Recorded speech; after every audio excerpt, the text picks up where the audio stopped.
जय Hind defence lovers. आज की टॉप हेडलाइंस कुछ इस प्रकार हैं। भारत रशिया के Mi-26 को ले सकता है लीज पर। भारतीय वायुसेना के Mi-17 V5 हेलीकॉप्टर्स को मिली beyond visual range capability. Delhi police की स्पेशल सेल ने बस्ट किया ISI का एक इंटरनेशनल आर्म्स नेटवर्क। भारत की स्टार्टअप ने बनाया भारत का पहला germanium free thermal drone camera.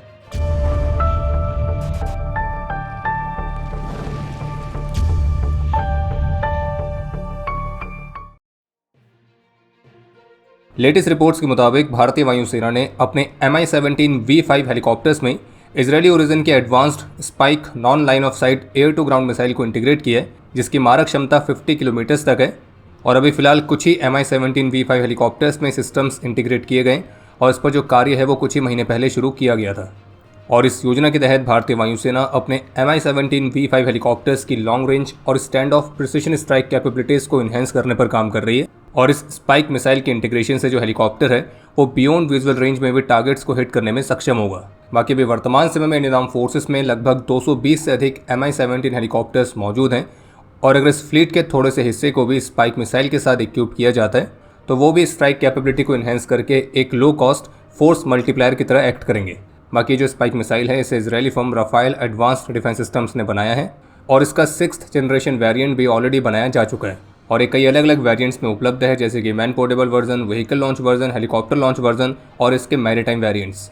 बाकी जैसे कि पिछले अपडेट में हमने आपको बताया था कि भारतीय रक्षा मंत्रालय ने भारतीय वायुसेना के लिए 2 वर्षों के टाइम पीरियड तक के लिए अल्ट्रा हैवी लिफ्ट हेलीकॉप्टर्स डैम्प लीज पर लेने के लिए RFI जारी करी है। तो द ट्रिब्यून इंडिया की रिपोर्ट के मुताबिक RFI के मुताबिक जिस तरह की रिक्वायरमेंट रखी गई है, जैसे कि हेलीकॉप्टर की पेलोड कैपेसिटी लगभग 20 टन तक की होनी चाहिए और वो हाई ऑल्टीट्यूड में ऑपरेट करने में भी सक्षम होना चाहिए, तो इस तरह की जो क्षमता है वो फिलहाल अभी रशिया के Mi-26 हेलीकॉप्टर में ही है।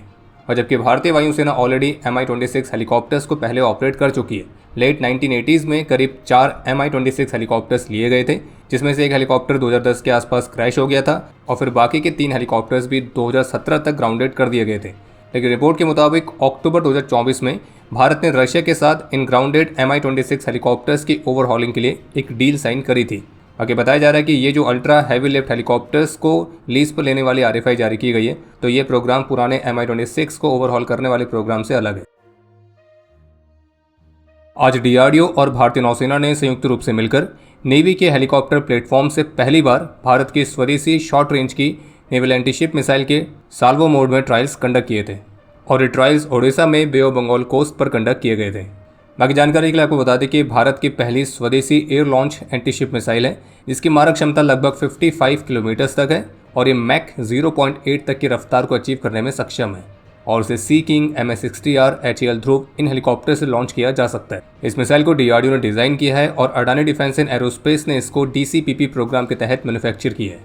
ये जो मिसाइल है ये ऑटोमेटिक टारगेट सिलेक्शन के साथ लॉक ऑन आफ्टर लॉन्च जैसे फीचर्स के साथ भी आती है और ये सी स्किमिंग और लॉफ्टेड ट्रेजेक्ट्री मोड में भी स्ट्राइक कर सकती है और all weather conditions, day and night conditions, इन सभी स्थिति में ये फायर एंड फॉरगेट ऑपरेशंस को भी सपोर्ट करती है। और जबकि 2-वे डेटा लिंक के माध्यम से लॉन्च के बाद भी इसमें रीटारगेटिंग की जा सकती है। इसके अलावा एक अपडेट यह है कि कल 30 अप्रैल को नई दिल्ली में भारतीय रक्षा मंत्री श्री राजनाथ सिंह अपने इटालियन काउंटर पार्ट के साथ एक बायलैटरल मीटिंग कंडक्ट करेंगे और इस मीटिंग के दौरान दोनों देशों के बीच डिफेंस कॉर्पोरेशंस के कई अलग अलग इश्यूज़ को डिस्कस किया जाएगा। दिल्ली पुलिस की स्पेशल सेल ने एक इंटरनेशनल आर्म्स स्मगलिंग नेटवर्क को बस्ट किया है और जिसके लिंक पाकिस्तान की ISI के साथ पाए गए और इस दौरान भारी मात्रा में फॉरेन पिस्टल्स को भी रिकवर किया गया, जिनकी स्मगलिंग ड्रोन्स और क्रॉस बॉर्डर रूट्स के माध्यम से भारत में की गई थी। ऑफिशियल्स के मुताबिक इस मामले में कनेक्शन के चलते करीब 9 आरोपियों को गिरफ्तार किया गया है और जो कंसाइनमेंट सीज किया गया है उसमें काफ़ी हाई एंड के फॉरेन पिस्टल्स भी शामिल हैं, जैसे कि ग्लॉक और जिगाना, और टोटल 23 एडवांस्ड फायर आर्म्स और करीब 92 कार्ट्रिजेस रिकवर की गई हैं। इसके अलावा पुलिस ने कंट्री मेड वेपन्स को भी रिकवर किया है जो कि बिहार में मैन्युफैक्चर हुए हैं, जो कि एक हाइब्रिड नेटवर्क की तरफ इशारा करता है जो कि इंटरनेशनली और डोमेस्टिकली इन आर्म्स को सोर्स कर रहा था। और रिपोर्ट्स के मुताबिक शुरुआती फाइंडिंग्स इस बात की तरफ इशारा करती हैं कि ये जो पिस्टल्स और वेपन्स रिकवर किए गए तो इन्हें दिल्ली NCR, पंजाब और अन्य राज्यों में सक्रिय गैंगस्टर्स और क्रिमिनल ग्रुप्स को सप्लाई किया जाने वाला था। और ऑफिशियल्स का भी मानना है कि इस नेटवर्क का उन पाकिस्तान बेस्ड आर्म सप्लायर्स और हैंडलर्स के साथ डायरेक्ट लिंक था जो कि पाकिस्तान की ISI के साथ जुड़े हुए हैं और इस मॉड्यूल को शहबाज अंसारी ऑपरेट कर रहा था, जो कि अभी वर्तमान समय में बांग्लादेश में है और वो वहाँ से रिमोटली इस नेटवर्क को कंट्रोल कर रहा था। और वहीं इसका जो चाचा है रिहान अंसारी, तो वो दुबई से इन ऑपरेशंस को सपोर्ट कर रहा था। पाकिस्तान में अज्ञात बंदूकधारियों के चर्चे हम काफ़ी समय से सुनते आ रहे हैं, लेकिन अब वहाँ पे अज्ञात वाहन भी चर्चा का विषय बना हुआ है।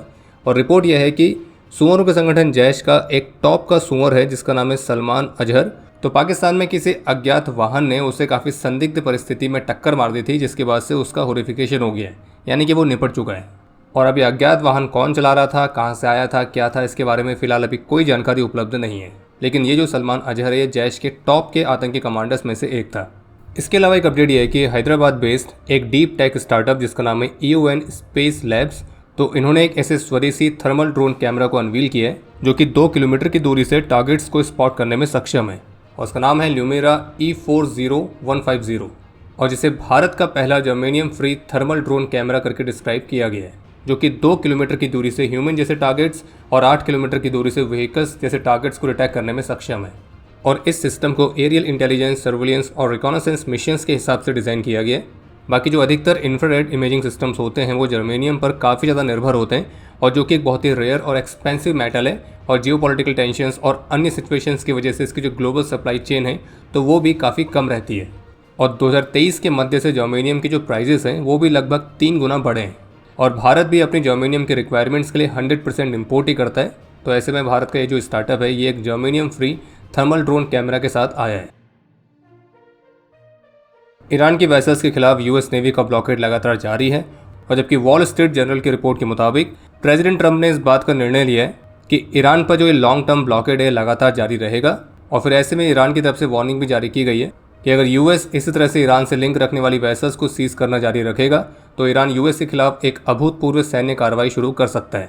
इसके अलावा एक अपडेट यह है कि अभी 27 अप्रैल को जो पटियाला में रेलवे ट्रैक पर IED प्लांट करने की कोशिश की गई थी, तो इसी मामले पर आगे के इन्वेस्टिगेशन के तहत अब पंजाब पुलिस ने जॉइंट ऑपरेशन में एक रॉकेट प्रोपेल्ड ग्रेनेड लॉन्चर, एक मेटालिक IED जिसका वजन लगभग 2.296 किलोग्राम है, उसके डेटोनेटर्स, बैटरी, लगभग 1.456 किलोग्राम के RDX के 2 पैक, एक hand grenade, 3 high and pistols, magazines, ammunition और हेडफोन्स के साथ 2 वायरलेस सेट भी रिकवर किए हैं, और जिन्हें तरन तारण डिस्ट्रिक्ट के गांव से रिकवर किया गया है। और इन्वेस्टिगेशंस में इस बात को खुलासा हुआ है कि ये जो टेरर मॉड्यूल है तो ये मलेशिया बेस्ड एंटिटी द्वारा समर्थित था, और जो फाइनेंशियल सपोर्ट है वो मलेशिया के थ्रू ही आ रहा था। इसके अलावा पाकिस्तान के प्रोपेगेंडा अकाउंट्स के माध्यम से भारत के खिलाफ कुछ फेक न्यूज़ें फैलाई जा रही हैं। जैसे कि एक फेक न्यूज़ ये है कि भारत ने ब्रिक्स समिट में डी-डॉलराइजेशन वाली प्रोसेस को ब्लॉक किया है और खुद को आइसोलेट किया है। और जबकि एक फेक न्यूज़ ये भी फैलाई जा रही है कि रशिया भारत से काफ़ी नाराज़ है क्योंकि भारत ने ईरान को फुली सपोर्ट नहीं किया। तो आपको स्पष्ट कर दें कि सारी की सारी फर्जी न्यूज़ हैं, ऐसा कुछ भी नहीं हुआ है। और इन फर्जी दावों से सावधान रहें और ऑफिशियल हैंडल्स को ही फॉलो करें। और अब समय है आज के इतिहास का।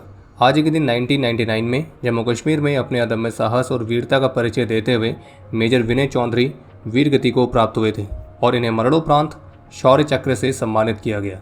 बाकी आपके लिए आज का प्रश्न है कि भारत की किस मिसाइल के पास MIRV कैपेबिलिटी है।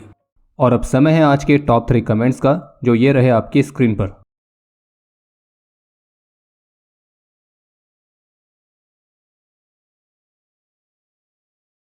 उम्मीद है आपको आज का एपिसोड पसंद आया होगा।